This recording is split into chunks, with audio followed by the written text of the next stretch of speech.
Okay, welcome to next level academy. ஐஎன்எம்ல இருக்க leaders எல்லாரையும் ஷார்ட்ஸ்ல சிம்பிள் அண்ட் ஸ்வீட்டா பார்த்துட்டு இருக்கோம்.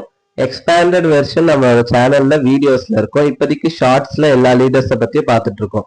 இப்போ நம்ம பார்க்க போறது சுப்பிரமணிய பாரதியார். ஓகே, பாரதியாரை வந்து சுப்பையான்னு சொல்லுவாங்க. அவரோட பர்த்டே 11/12/1882. ஃபர்ஸ்ட் வந்து ஒரு சுதேசமித்திரன்ல சப் எடிட்டரா இருக்காரு, துணை ஆசிரியரா இருக்காரு. அதுக்கப்புறம் அவரோட இதழ் சக்கரவர்த்தினி 1905. இது என்னன்னா பெண்களுக்காக ஒரு முக்கியமா பேசப்படக்கூடிய ஒரு இதழா வந்து இருக்கு. இதோட ஃபவுண்டரே வந்து பாரதியார் தான். நெக்ஸ்ட் ஆசிரியரா எதுல இருந்திருக்காருன்னா கர்மயோகி பாலபாரதம், ரெண்டும் ஆங்கில இதழ்ல ஆசிரியரா இருந்திருக்காரு.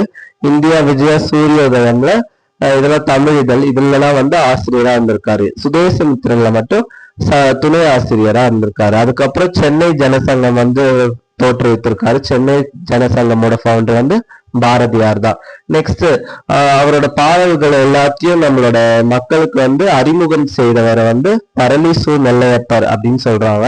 அது எல்லாத்தையும் பப்ளிஷ் பண்ணவர், வெளியிட்டவர் வந்து நமக்கு வந்து கிருஷ்ணசாமி ஐயர். பரளிசு நெல்லையப்பர் வந்து அவரோட பாடலை மக்களுக்கு அறிமுகப்படுத்துறாரு, இவரு வெளியிட்டு இருக்காரு. நெக்ஸ்ட் மகாகவின்ற பட்டம் யார் கொடுத்தாங்கன்னா ராமசாமி ஐயங்கார்ன்ற ஒருத்தர் தான் நமக்கு வந்து மகாகவி அப்படின்னு சொல்லிட்டு பட்டம் கொடுத்திருக்காரு பாரதியாருக்கு. நெக்ஸ்ட் 2021 இப்ப வந்து கவர்மெண்ட் ஸ்டாலின் சார் கவர்மெண்ட்ல இருந்து என்ன சொல்லியிருக்காங்கன்னா 11th செப்டம்பர் வந்து மகாகவி நாள் அப்படின்னு கொண்டாடப்படும் அப்படின்னு சொல்லியிருக்காரு. இது மாதிரி கரண்ட் அஃபேர்ஸ் வந்து கேட்கறாங்க, அதனால இது இன்க்ளூட் பண்ணியிருக்கோம். 11th செப்டம்பர் வந்து மகாகவி நாள்.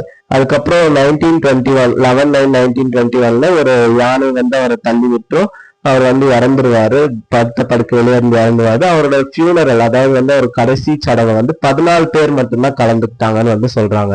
இது வந்து ரொம்ப இம்பார்ட்டன்ட் பாயிண்ட். இப்போ குரூப் 1 லெவலுக்கு எலாபரேட்டா நம்ம சேனல்ல வந்து போடுவாங்க வீடியோஸ். இப்போதைக்கு ஷார்ட்ஸ்ல எல்லா லீடர்ஸோட ஷார்ட் அண்ட் கிறிஸ்பன் ஷார்ட்டா வந்து நம்மளுக்கு வந்து சொல்றாங்க.